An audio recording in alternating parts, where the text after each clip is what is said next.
Ladies and gentlemen, welcome to the long room here at Customs House. I think probably one of the best rooms of its kind for this kind of event, and to the latest of UQ alumni's very popular Global Leadership Series. How popular, I hear you ask? Well, to use a foodie reference I'm sure you can all relate to, these events are as popular as a sausage sizzle on election day, or indeed any Saturday or Sunday at Bunnings. Now, this one is presented by the Queensland Alliance for Agriculture and Food Innovation, QAAFI, which is based, of course, at the St Lucia campus. The folks who are committed to not only building better food, but getting it to everybody in the world who needs it. And it's been a very, very busy week for the QAAFI team. They've been hosting more than 700 delegates at TropAg 17, the International Tropical Agriculture Conference. And we are delighted that some of the visitors who have come to Brisbane for that event are able to join us. And so welcome to Australia, welcome to Queensland, and of course its capital city, Brisbane. There's a lot on in Queensland and in Brisbane over the next few days, not all of it involving sport. There is apparently an election on this Saturday as well, but we do have cricket and rugby league, which is strange in itself in the middle of November, but there you go. It is, of course, customary at these events to acknowledge the traditional owners on whose land we gather tonight, the Gadigal and Turrbal people, their leadership past, present and emerging, and we do so with great pleasure. As Beth said, my name is Pete Lewis and I'm delighted to join you this evening to once again tease through one of my favourite subjects, food. I spent nearly 4 decades writing and producing and broadcasting about food and the people who produce it, process it and present it to you, the consumer. And as you can see, I got to try a fair bit of it along the way. Our esteemed panellists love food almost as much as I do, and they're here to get their teeth stuck into tonight's theme. As Beth said, food, facts, fads and fallacies. What should we be eating? Ladies and gentlemen, could you please welcome our panellists? Firstly, from Kenya, Associate Professor Judith Kamiwe. She's the Chairperson, Department of Food, Nutrition and Dietetics at the Kenyatta University in Kenya. Please welcome the Associate Professor.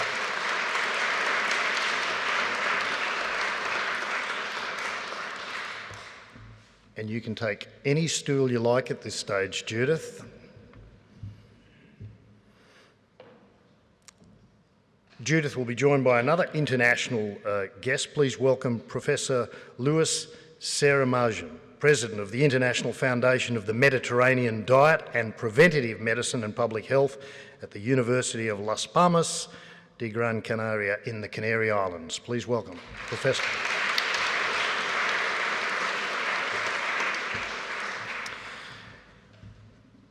Our next talking head is the Director of the Centre for Nutrition and Food Sciences at QAAFI, Professor Mike Gidley.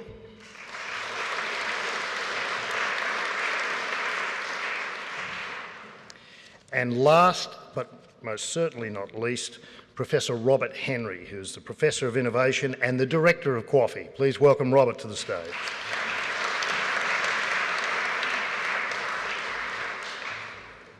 Before we get underway, just a few housekeeping matters, due of course to Queensland smoking laws and plain common sense. The smoking areas available at Customs House are at the Queen Street entrance at the bottom of the right-hand side facing the street, and there are special stainless steel receptacles provided in those areas. The restrooms, the guest restrooms are on the Queen Street level. They're down the corridor outside the long room in the far right-hand corner underneath the stairs. And there are also restrooms on both the river and mezzanine levels. And there is an emergency evacuation plan, and I'm quite certain that the team from QAAFI and the university will get you out of the building. I wouldn't loiter around. If you hear an alarm go off, I'd head for the street myself. So follow me. I won't be hanging about too much. Let's get stuck into this. Our first guest grew up as one of 14 children in a Kenyan army household, where I imagine just preparing the next family meal was something of a military exercise. Please give a warm welcome to Judith. And in Swahili, hopefully I've got this pronunciation right, karibu. Asante.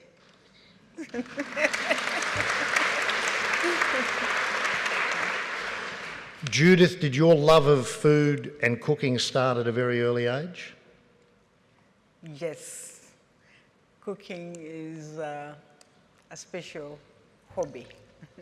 It's something that I learned from when I was very young. I don't know whether it was by default or otherwise, but I am number 2 in a family of 14 of us, two sets of twins.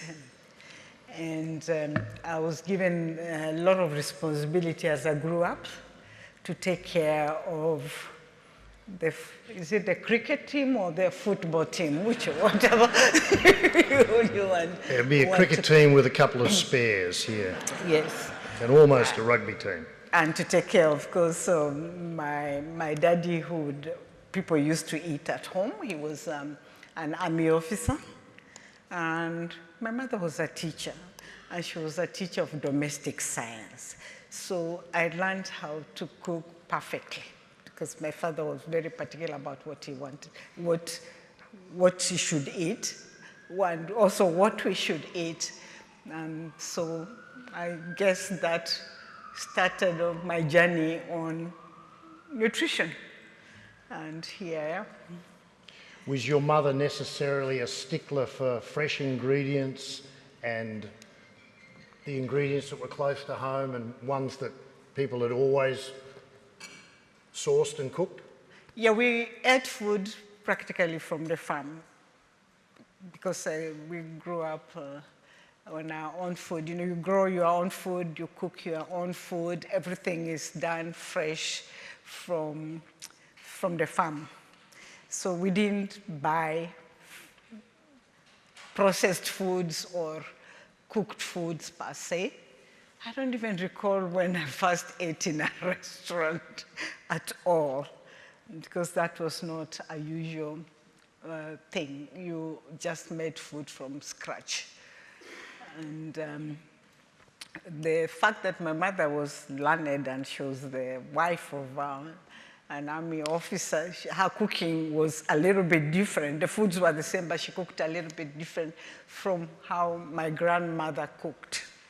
I liked just the way my grandmother cooked. And again, that influenced me because she cooked in special pots, and each different food had a specific pot. If it's a vegetable, it has its own pot. If it's a starch, it has got its own pot. If it is cooking maize and beans, you know, everything had its own special utensil for cooking the food. And the food, she didn't use fats. Like my mother did, she didn't have to add tomatoes and onions and all those nice condiments that my mother was using to make our food a little bit more tastier. And I think the fact that the food was cooked in the clay pot and they added natural foods like pounded groundnuts to some of the foods, or the cream from fermented milk was also a popular additive to food, or the lye. Lye is an ash salt, which was used for cooking food and also to tenderize the chicken or the fish or the meats. And that would make the food taste different and very nice. So what I did as I grew up and I was living on my own and doing my own cooking, I decided to go and buy those pots and continued with that process of cooking foods in pots.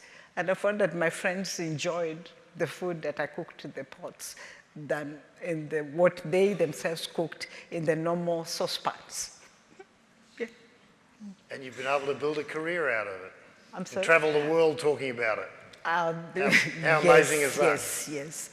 I made a career out of it. I just developed a strong passion for what I would call indigenous foods. Some people call them orphan foods, underutilized foods, whatever term you use.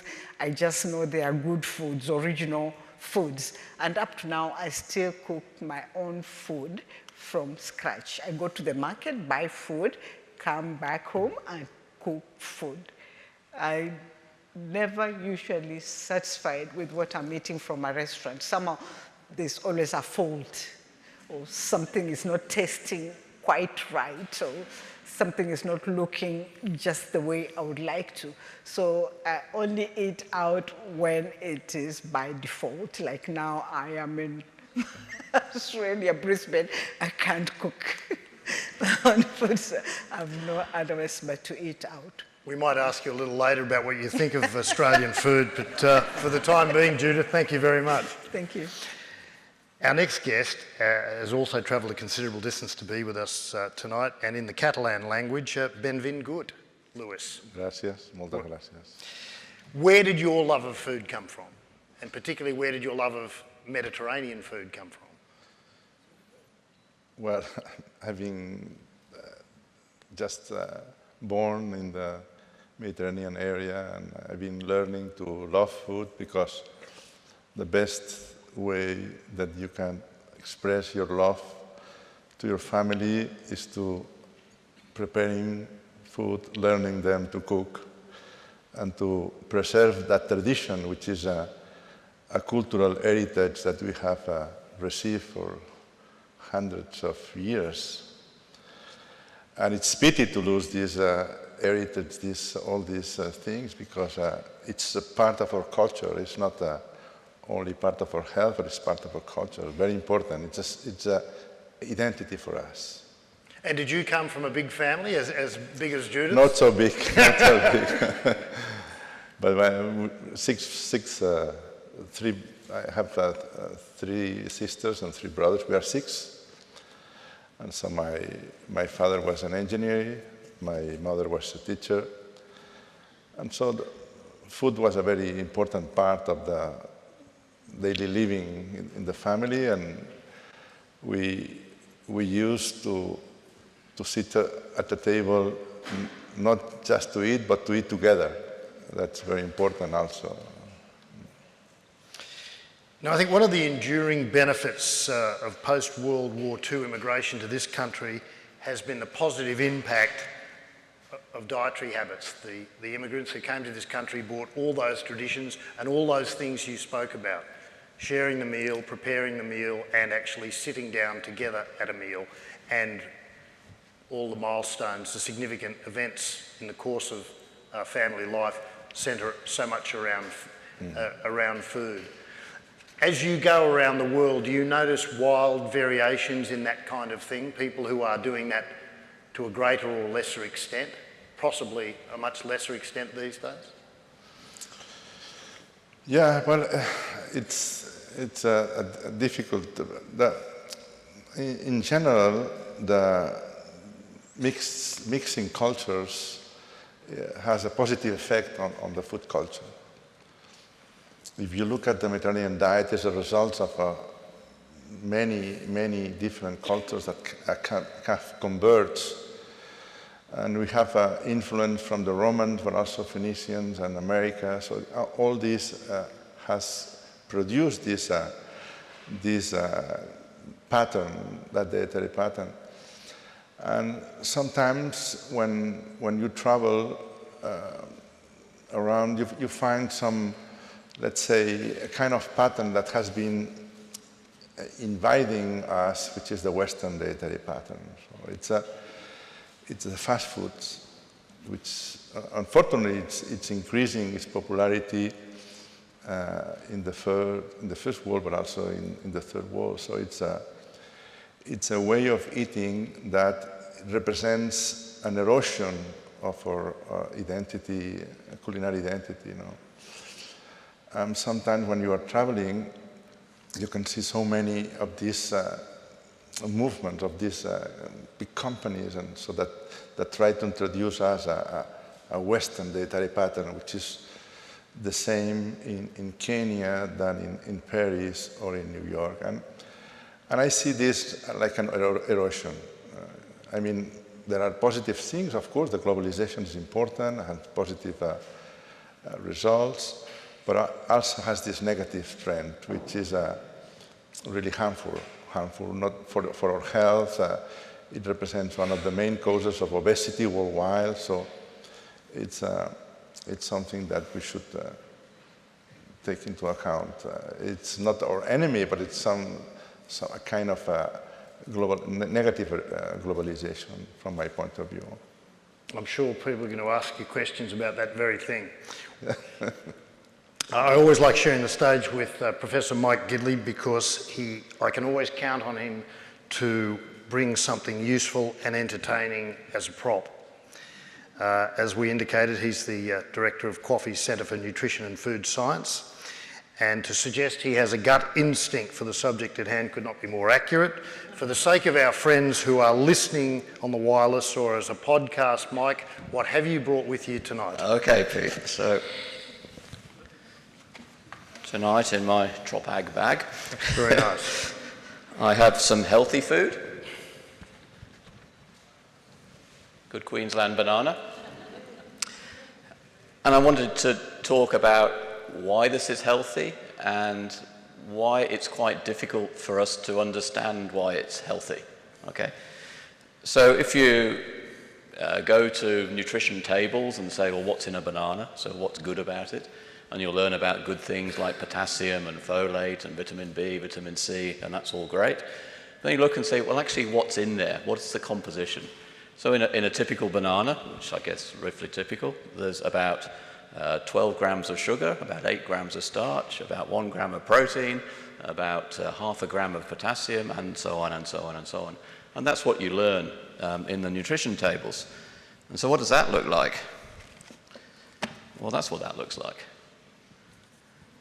So a lot of the challenge that we have in terms of communicating what is healthy is that this is not that.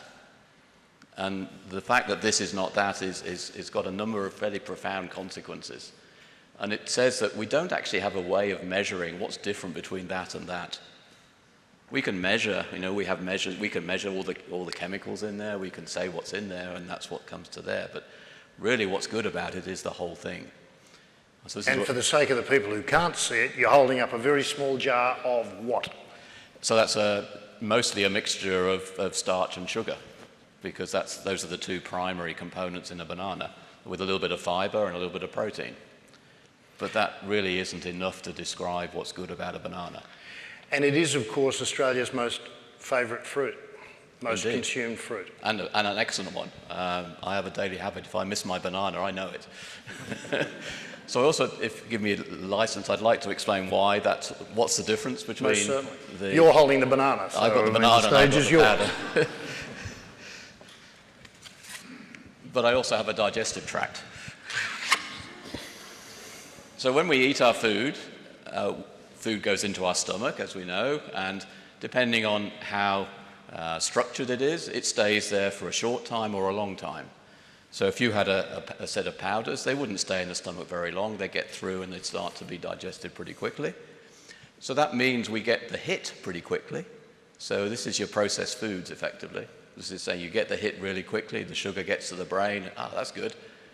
And then when you've had that initial hit, you actually don't need any more, but we keep on eating and so on. But then once the food has left the stomach, then it goes into our intestines. And I have a garden hose here, which is about the same size as what's inside us. Many of you will have seen these sorts of pictures in anatomy and so on. And it doesn't look too big like that, but I'm going to get Pete to be my glamorous assistant and hold one end of it. That is certainly the first time I've ever been described thus. So Pete is the stomach, and when we get down to about here, so we're about 4 or 5 meters, that is the length of our small intestine, which is a misnomer because the small intestine is actually longer than the large intestine, but we'll come on to that. In the small intestine, this is where our digestion mostly happens. So right up at Pete's ends, we squirt in enzymes, and through the process, that then degrades our proteins, our starches, and our lipids, and slowly, slowly, they get taken up. Now, if you have a banana, this process takes quite a long time because the banana, it's not just a series of powders in there, it has a lot of little cells in it. So the cells in a banana, there's about 100 to every centimetre in the banana, little packets, little capsules where the nutrients are. And of course, when we break it all down, then that's gone. But our body takes quite a long time to break that down because this is what we know as dietary fibre, and that's what makes the cells, and that's what takes a long time to break down. So the really good thing about banana, as you've probably heard from the adverts, is it gives you energy for a long time and gives you that sort of feeling of comfort, but over a sufficient length of time. And that's because it takes all this time through this several meters of digestion for that to happen. And then you get on to where people get excited, now going into the large intestine, unwrapping the rest of the... So we're getting to about... Most people's digestive tracts are about 6 to 7 meters long. So that's if Bunnings is correct, then this is 7.5 meters in total, but so I got it unwrapped to about 6 meters. So that's what's inside us. So we need to make use of all of that. And the problem when we eat our pre-processed foods is we're only making use of the first meter, and the rest is sort of left empty. So that's really what I want to sort of get across. And then what's happening down here is where everyone's getting excited. This is the gut microbiome, which is the subject of much debate at the moment. And we're realizing rather belatedly that our microbes are not just there to clean up what's left over. They have a really positive effect on our health, or if we have a bad diet, they can have a negative effect on our health. But our microbes living inside us, they're communicating with us, and they have a very strong impact on our immune system. They almost certainly affect the way our brain works, and they also affect the various ways that our body circulates and what's in there, and how our body responds to all the foods that we're taking in. And what we're only beginning to realize is the fact that this is a very good early warning system, or a really good diagnostic for a healthy diet. Microbes only live for hours or days, so we can change them quite quickly. If we change our diets, as many people who have tried, like I have, to change diets, you'll know that first 2 or 3 weeks is pretty tough. But afterwards, it sort of settles down. And that's the time over which our microbes are changing. So once our microbes are settled down, we can settle down as well. So we live in harmony with our microbes. And that's what we're learning. And the main food that our microbes have are these structures like from banana that are slow to digest, so they end up down in the large part of the intestine, and that's what the microbes live on. Those microbes, when they're actively living on this banana, they're sending signals back to our stomach saying, I don't need any more food, keep it there. And that stomach sends signals to the brain saying, I'm still feeling full, I don't need to eat anymore.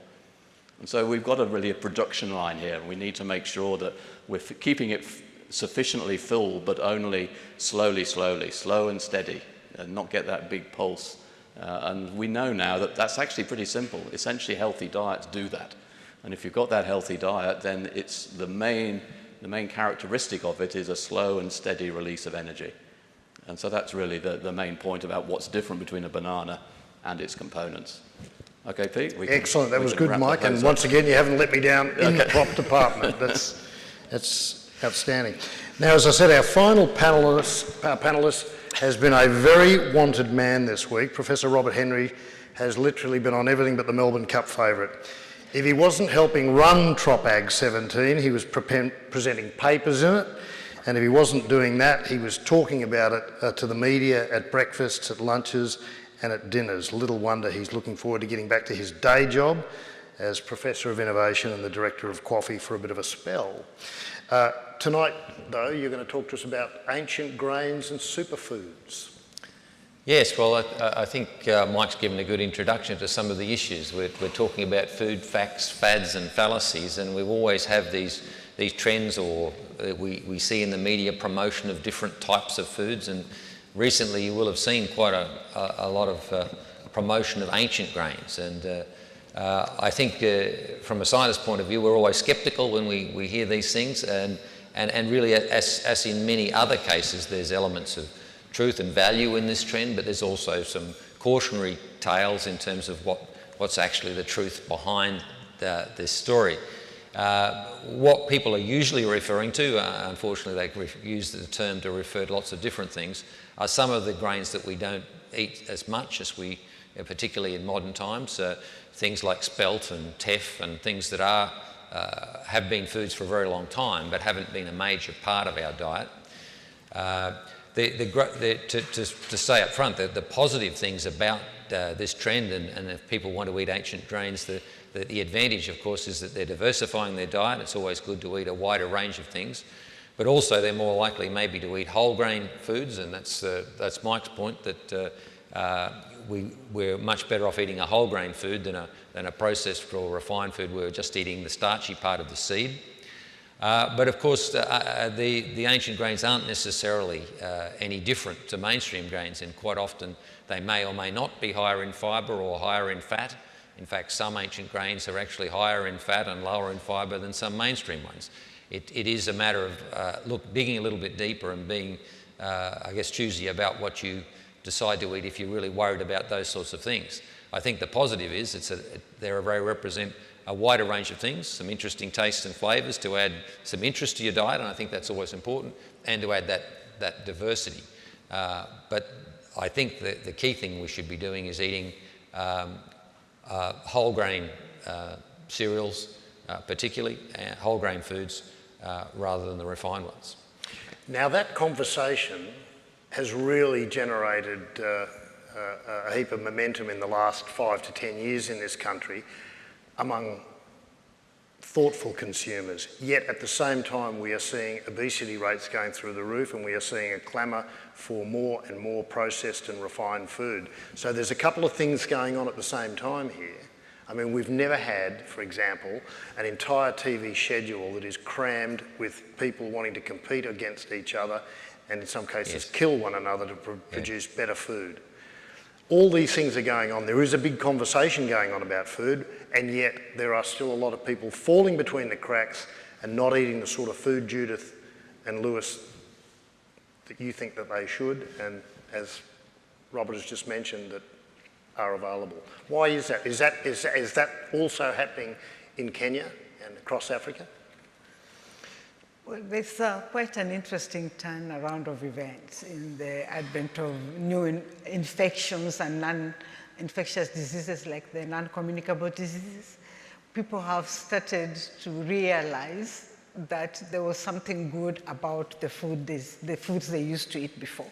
And this is being brought to their attention by what we would call the medicine men, the local medicine people, who have taken that up as a business to try and treat people using food and food supplements.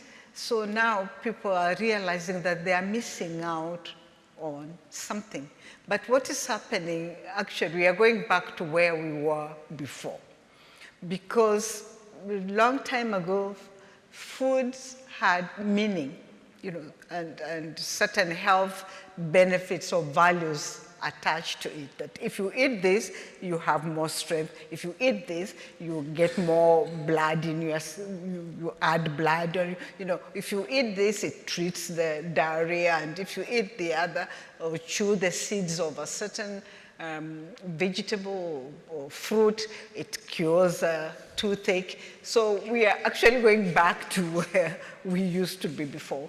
And I think that is now bringing the realization that there is something good, after all, about the indigenous foods, regardless of the fact that people are now eating, as he has just shared, the so-called we call them Western diets, foods that are fried, lots of meat, lots of dairy, refined foods, a lot of fat, a lot of sugar, a lot of salt. We term them as Western kind of foods. And these other traditional foods are supposed to be flat, not tasty, but now people are realizing actually they're healthy foods. Lewis, is that the pattern in your country? Are people, the more prosperous they get, maybe the more educated they get, maybe the more sophisticated they get, do they gravitate to a different kind of food than the one that they grow up with? Well, yes, particularly from the young generations, but the Mediterranean diet now has a very good health in terms of science. We have provided a lot of science to support its benefits, because in the past, people should think that Mediterranean people want to sell olive oil, and they want to sell the products of the Mediterranean diet. So they say that the Mediterranean diet is good because they want to buy us their products worldwide. But now we have several very well conducted clinical trials that support the evidence of the Mediterranean diet, and particularly of some of its ingredients like extra virgin olive oil, nuts, fish, and so on. And this is very important because fats are business. Fats is people that want to sell a book or want to be famous or want to get the business from obese people that try to get lost, to lose weight.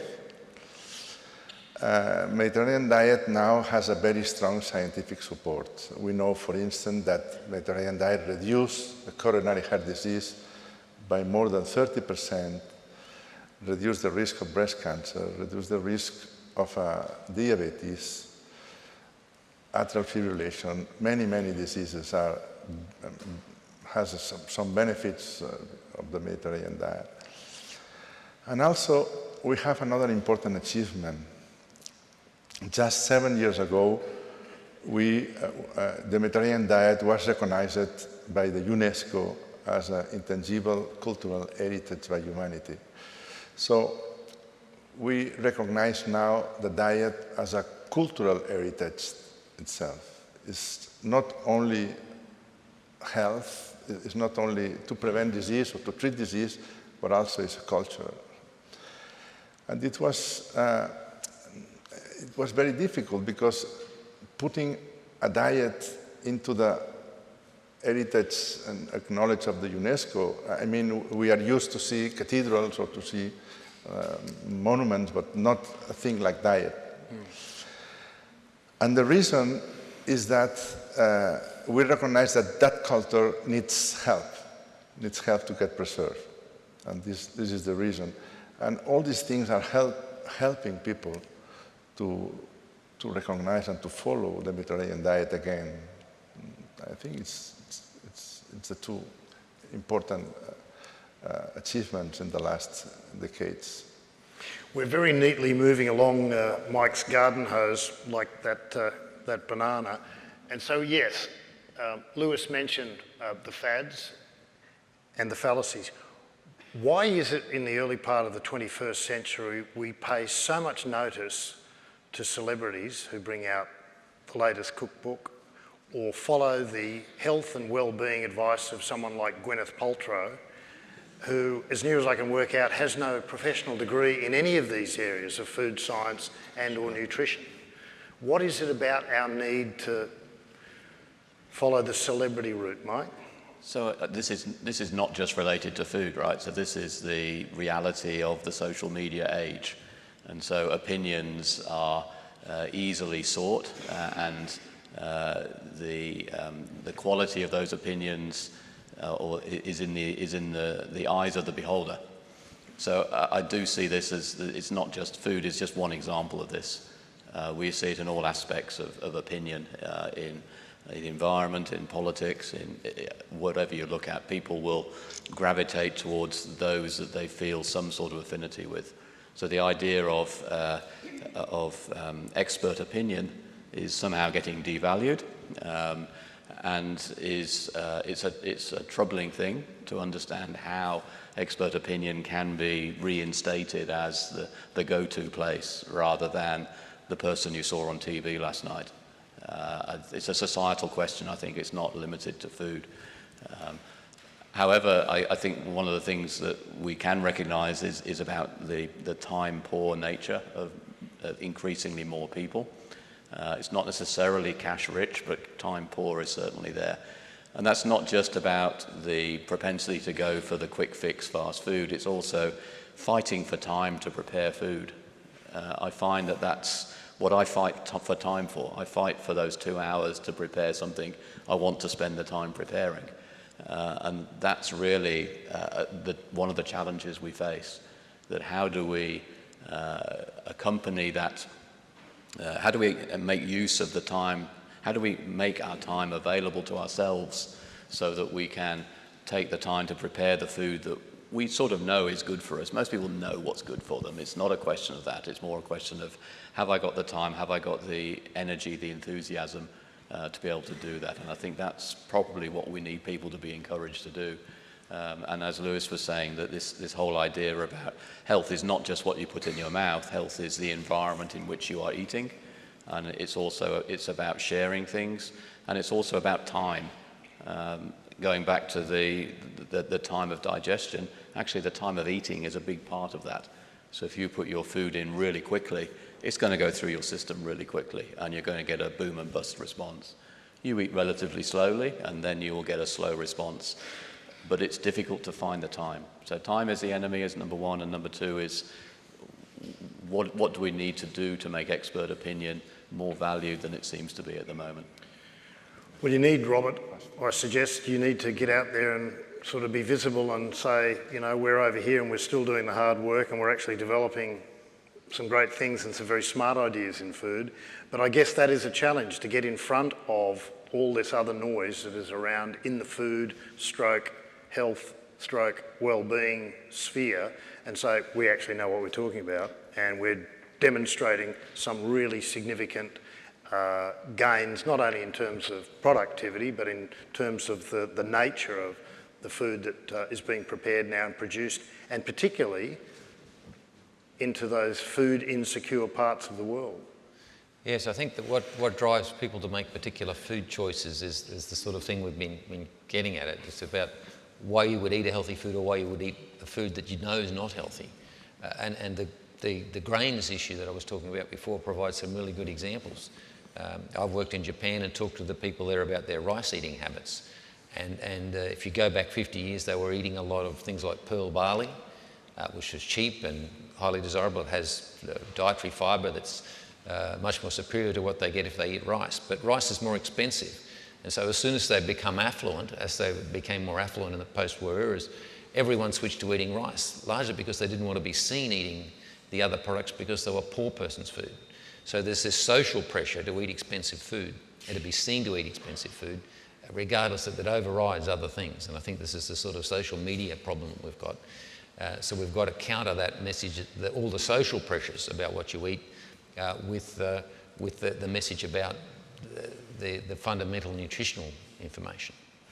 And governments and universities and institutes of all types don't have the marketing and advertising horsepower of some of the big companies that we won't mention, but everybody knows who they are, which advertise very heavily. So is that the challenge, to get in front of government? The challenge is to have the objective information out to people so that they can make the right informed choices without too much market spin. Yes.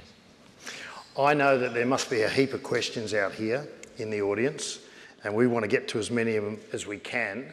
So if you put your hand up, and the shorter the question, the more of them we will get. And if you could just give our panellists the courtesy of saying who you are and where you're from, we would love to take questions from the floor. It's a bit like karaoke. Starts off very slow and then we'll run out of time. So get in quick. Who put their hand up down here? Thank you, ma'am. Hi, I'm Maddie Gleeson. I'm a PhD student at QAAFI.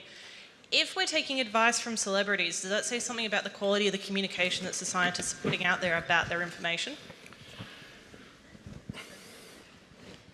And as I said before, Maddie, I think it's not just about food and nutrition.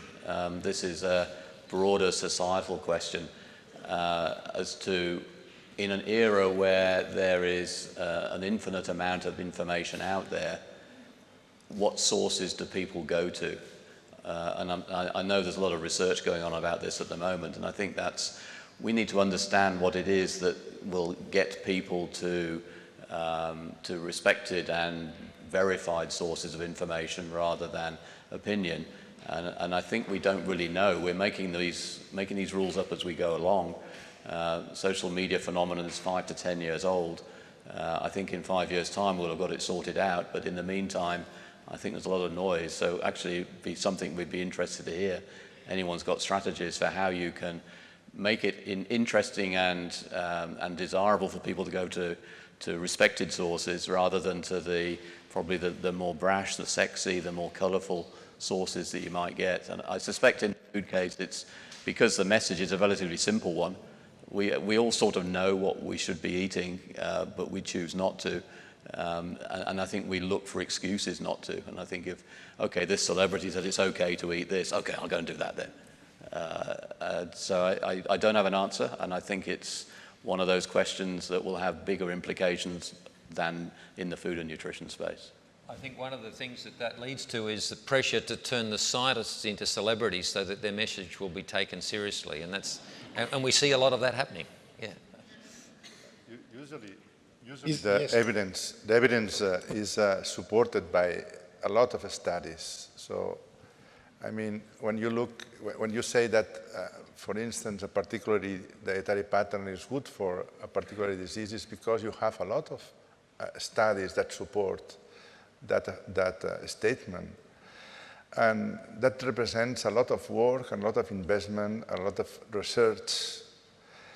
And people should understand that this is very important. I mean, it's much more important 25 research on a particular topic than the opinion of a celebrity. You know? In Australia, we have at least 130 papers published on the benefits of the Mediterranean diet. And these studies are conducted in different universities across the country that support its benefits. So it's really pity to trust on a celebrity when we have a lot of researchers doing excellent research to support or to refute specific recommendations. Got another question right here. My name's Candy White. I'm from ANU in Canberra. About getting the message out, and I don't come from a food background, but if I want to buy a household product, I go to Choice. Is there anything in Australia that we can go to? I mean, I don't know of one where we can go, what's the real science behind paleo, for example? There's no single go-to place for sure. Yeah. I guess so. That's sort of saying, is that? Do we need to get some kind of vehicle to get the message out, the science message out, not the celebrity message? I mean, the science message is there. I think you have to sort of say who's in control of getting those messages out. And so when you talk to TV presenters, I've done a couple of these sorts of things, then they're always encouraging you to make it controversial, make it exciting. And you say, well, actually, it's pretty boring and pretty straightforward and pretty simple. And I say, well, actually, we don't want you then. All right, so it is a little bit like that we have to realize that we're not necessarily going to have an exciting message. It's going to be a sensible moderation, boring, correct? And I think, to me, that's probably the problem. You get someone coming along with something exciting, eat this food that I can't pronounce yet, from somewhere I've never heard of.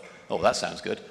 And I think this boring message is a very difficult one to get across. I think a few strobe lights through that garden hose would lift more like immediately. You've got a job. We've got a question here. David Burt, University of Queensland. Given social media generally is very popular with the young, are we going to see a correlation between mostly the young people eating junk food and all those old guys eating all the healthy stuff? Well, I mean, social media, social networks has negative things, but also have very positive things, because sometimes they create movements to support healthy lifestyles, or to fight against specific, let's say, industries or movements. So I think that it's the future. So we should use these social networks, because they will be an important part of our life.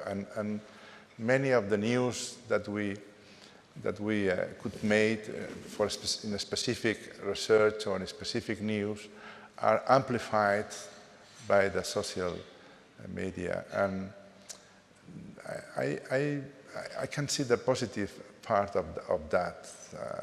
I am not so pessimistic about these networks. I don't know your opinion. I'm not pessimistic, I'm just saying it's immature, and I think we're still learning our way through the technology and understanding what the consequences of making various choices are. Just as for instance, how many people use social media on Twitter, Instagram or Facebook and use it to promote the kinds of things that we're hearing now? Can I suggest that a few more of you do that? I mean, it's just a platform.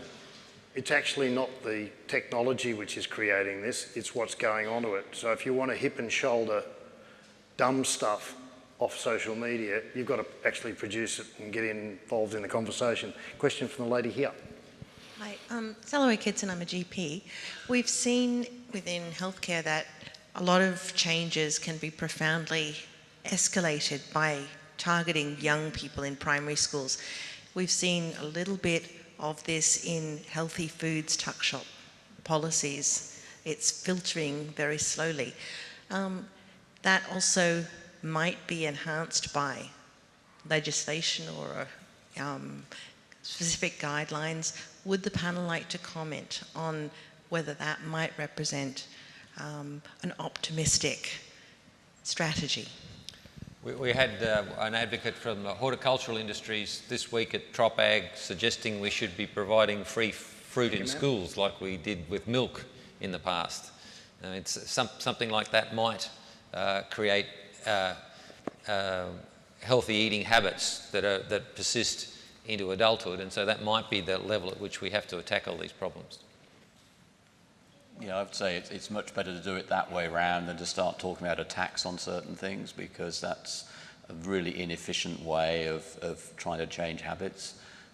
People love free stuff, sure. I think that's probably the best route to go.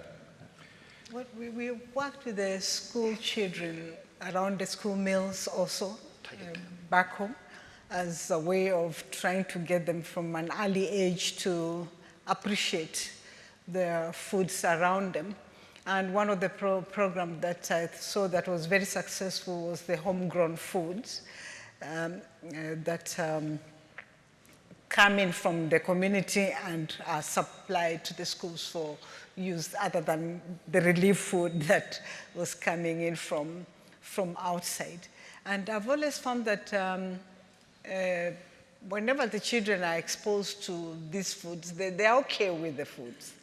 They are not really, what would I call it? They don't refuse to eat these foods for whatever reason, even though they have been exposed to other foods. And just to follow on also on the social media, just recently we had this wild news going on the social media with regards to the benefits of quails. I don't know whether you're familiar with quails. Quails, some little birds. And people started selling, rearing them and selling them on the media and asking people to eat the eggs. You eat, I don't know, about 6 eggs and so forth. It will cure diabetes and so forth. And, you know, it was all in the media. I didn't even keep up. I had not kept up with it, so I didn't know it had gone that wild until somebody came to my office and was trying to sell me quails and quail eggs and telling me how healthy they are. And I thought, wait a minute. These quails are not the wild ones that I knew and I grew up with, because my aunt kept quails, and they were wild quails. So they ate in the wild, and so definitely whatever, if they have any medicinal value, it will be totally different from the ones that we are now keeping and feeding them on chicken mash. It can't be the same thing. It took quite some time to get that out of people's minds, and then it just went just like that. People stopped buying quails, they stopped eating quail eggs, and so the people that had gone into that business were out of business. So social media actually can play quite a role. You've given me a bit of an idea about scrub turkeys. I think I might start a social. I think it'll be a win-win for people here in Brisbane. We have a question from a lady here and then a gentleman down the front. Is there any evidence that food labelling has made any difference to the purchasing of so-called healthy as against unhealthy food, and particularly breakfast products? Is there any evidence that that's made any difference? Well, the problem of labeling is that usually are very small, difficult to read. The information is not too clear. And it depends from one country to another. There are different legislations, different way to, but labeling could help to get more informed, to get a more informed consumer. But in general, the experience worldwide is not very important in terms of effectiveness of labeling alone. We have the red lights, which could help, but again, there is not a unified version across different countries. I don't know exactly in Australia which is the solution. I think the challenge is what we'd like is labelling that informed the consumer. So if they read the label, they could make a decision that was informed about what they're going to purchase or eat. But I think most people just are confused by what's on the labels. Yeah. They're not really able to interpret what this really long list of ingredients actually means. So we really need some sort of labelling that gives them the information they actually want, rather than a very long list of names of chemicals which they don't know what to do with. A point that Kevin Deal made yesterday from DuPont Pioneer. A recent survey of consumers showed that 83% of them didn't want DNA in any of their food. That's right, yes. Yeah. Yikes. Yeah, Dick Copeman from Northey Street City Farm. Just a question to Judith in particular. I mean, farmers' markets are burgeoned in Australia in the last couple of decades. And how do you see them as a role, particularly in urbanising cities in Africa? Is it for people can't all grow their own food and they haven't got much land in the city? Are farmers' markets an important part of people being able to access fresh food and traditional indigenous foods? Well, the foods still come in from rural areas into the city. But when they arrive in the city now, the choices people are making are so diverse. It all depends. Like the supermarkets that I know of, because they are mushroomed everywhere, you have the varieties of foods from the traditional foods on the shelf, okay? Everything including the tubers, the sweet potatoes, the arrowroots, and everything else. But right at the daily session, you have the lineup of the fast foods. So you wonder now whose responsibility should it be to make sure that some of these good foods find their way on that lineup for other foods, because the people are not being given the choice. Maybe they would like to eat the vegetables, but they don't have the time to buy and go and wash and do whatever they have to do to cook it. But somebody has not provided it.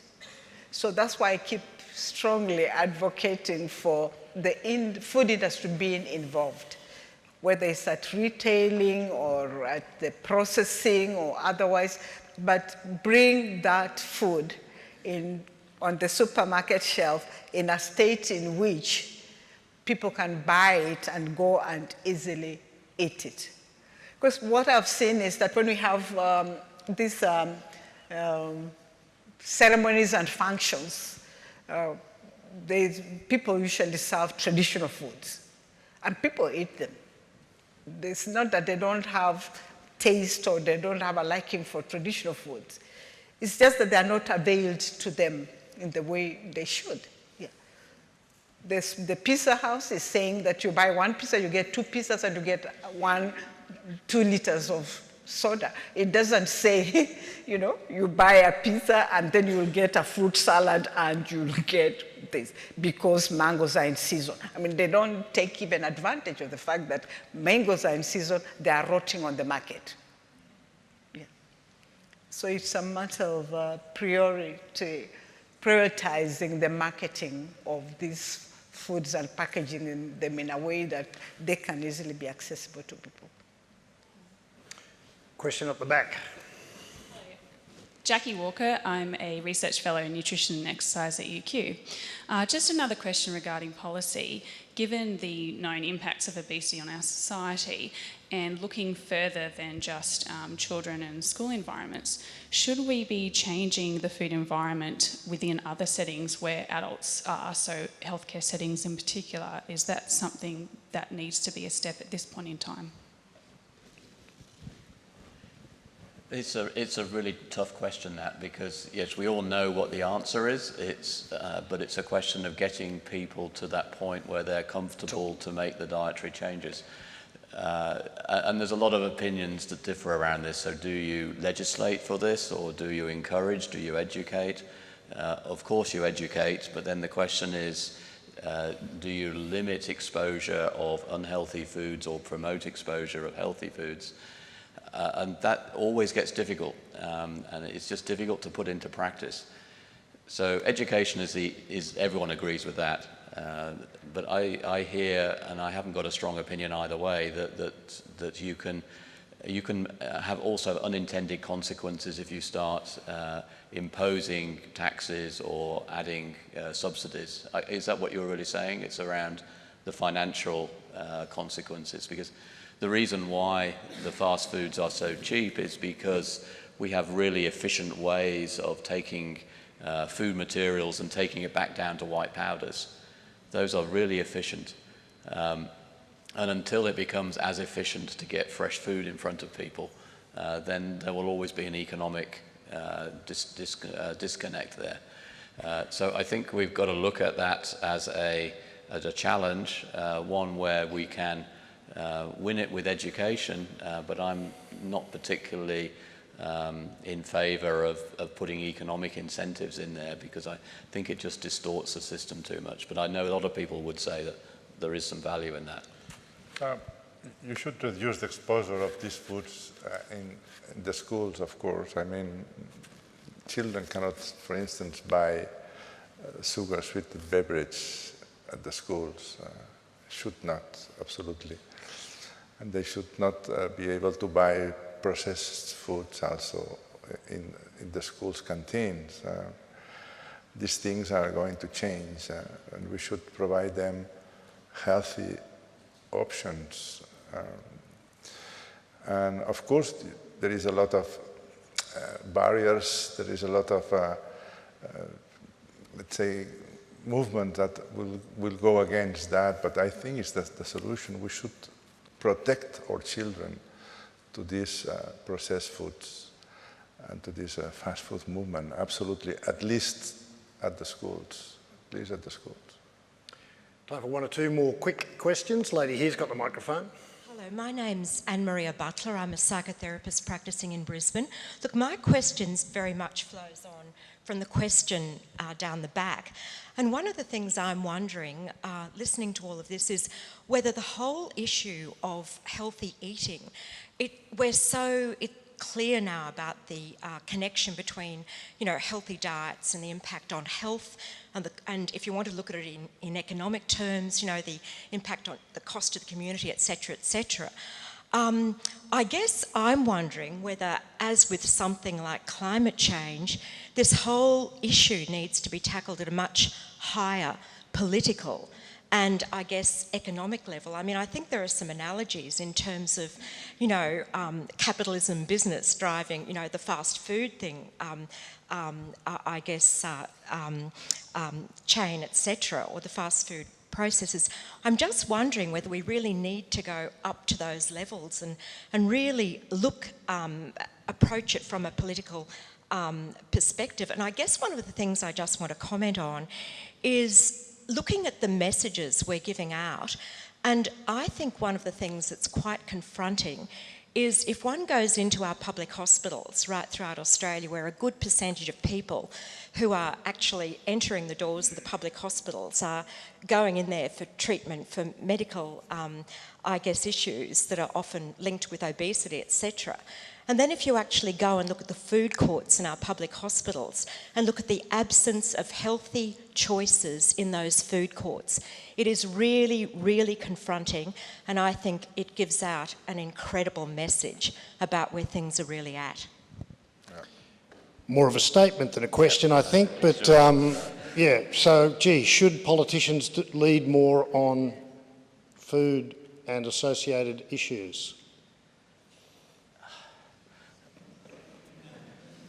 Or are they too busy doing other things? It's a question of what levers do they have to pull. I mean, we've talked about the economic levers. The rest of that is really it's more about influencing people rather than putting barriers up. So, as I said before, incentives can work. I'm not sure barriers do. But if you try and interfere at a macro political level, I think that will go horribly wrong.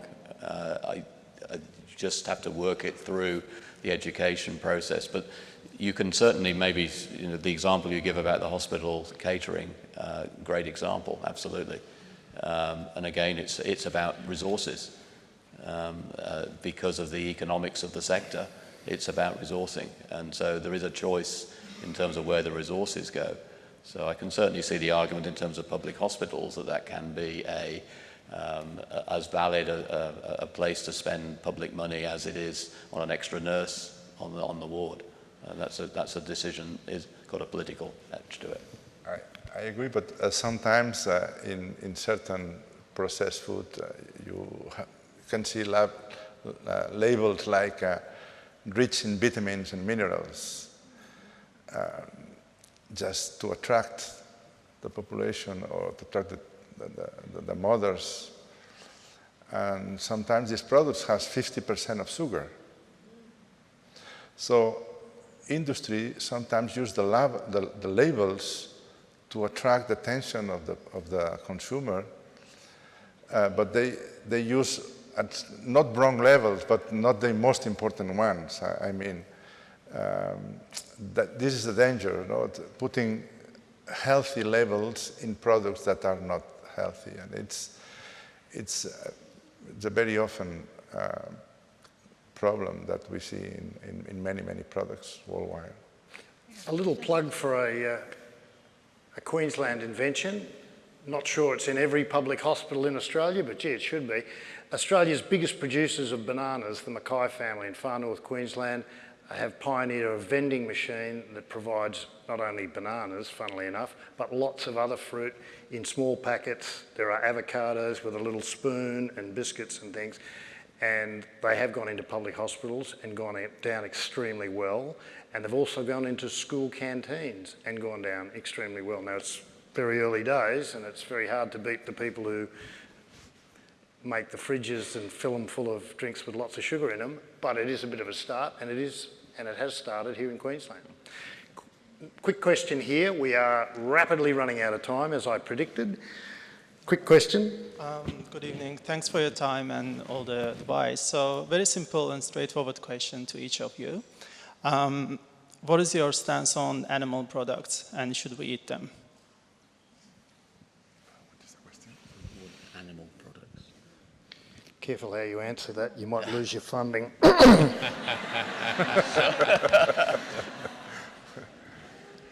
I like the taste.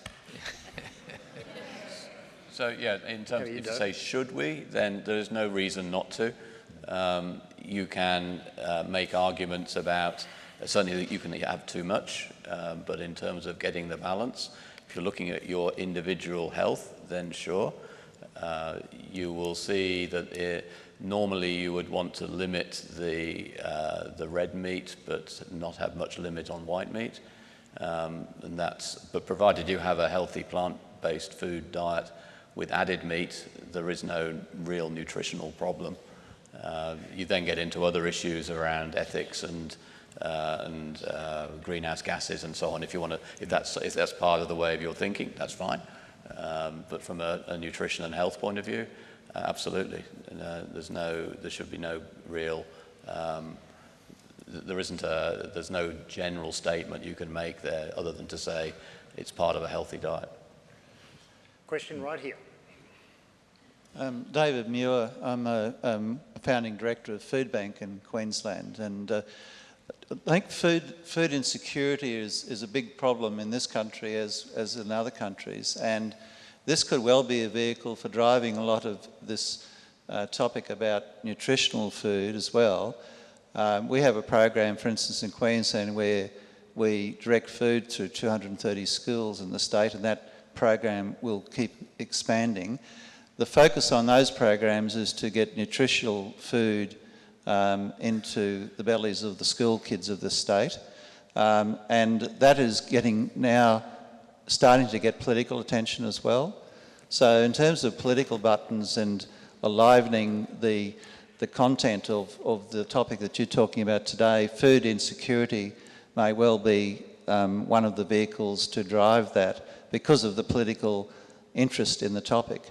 And the other thing, of course, is in this country we dump a third of our food, which is extraordinary. So there's high quality food, fruit and veg in particular, gets dumped. And part of the role of Food Bank obviously is to recover that food as well. So in terms of food insecurity, is that, do you think, a tag that can perhaps drive some of the topic that you're talking about tonight? Yes, it's of interest to a segment of society, but I get the sense that it's not something that everyone cares about, unfortunately. I think that the message around, certainly when I was growing up, the message was, if you don't eat your food, someone's going hungry, and that it's still in my brain. You know, that was what my parents told me. If you don't finish it, someone's going hungry. And the logic wasn't right, but the image was there. So from that point of view, it can certainly work. One of the things that's changed since I was a kid, anyway, and that's really driven a lot of this overeating, has been the size of plates. Yeah. So what we call a side plate now was the main plate. Yeah. And I'd be amazed if, that would be probably what could happen if we cut down the size of our plates. I think we would probably quite quickly cut down the portions that we were eating. And also there is a huge problem with the waste of food. So 30% of the food is waste in many, many countries. And we have two kinds of waste. The food that is not eaten because it's lost in the process, and also the food which is eaten in excess is also a waste food. A waste food that produces diseases, or it's a cause of disease, obesity and other diseases. So, and it's a health problem, and also an economical problem, and also it's a problem of a lack of solidarity with other countries that should need this food that we just waste. We've gone way, way, way over, but we have time for one more quick question. Hi, I'm Anna, and I've just finished my Bachelor of Science with honours. So I probably don't have as much experience as most of the people in this room. But I was wondering, if we know that healthy food, like fruit and vegetable and whole foods, are good for us, down the track, if everyone's eating those foods, then how do we know that they have the nutrition in them that we need? For example, there's lots of studies and things that have been done that show that they can be called organic, but they might not have the nutrients inside of them, and that goes back to soils and things like that. So how can we fill that nutritional gap between what's in our food and what we actually need?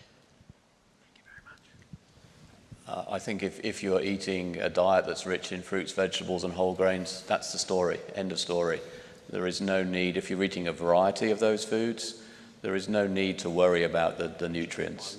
Unless you have a particular problem which is specific to yourself, almost always, as long as you have a variety across those food groups and with good quality protein, you're covered. I think, don't sweat the details. It really is about the simplicity message, the whole foods, not over-processed, and you will naturally get all of the nutrients that you need. And don't be too hard on yourself. You're still more qualified than Gwyneth Paltrow and the guy with the suntan from My Kitchen Rules.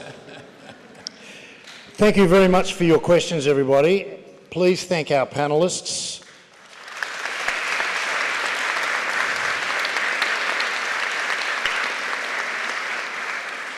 I have one little question just for our visitors. The great state of Queensland does pride itself on the quality of its food. What is the most memorable thing you've eaten since you've been here? Lots of salads, vegetables. Lewis? Fruits, a lot of fruit. I am delighted with so many fruits, and also the nuts. That's wonderful. So Australia can produce all the foods of the Mediterranean diet, absolutely all, and it's an important country to produce, to consume, and to distribute the foods that are part of the Mediterranean diet, olive oil and all the food. So I think that I see Australia in the next decades to come as a leader in the world to promote the Mediterranean diet in this part of the world. I'm convinced of that. What a positive note to finish on, ladies and gentlemen. We will be serving some of that terrific food in just a moment, but please thank everybody for being part of tonight's Global Leadership Series event.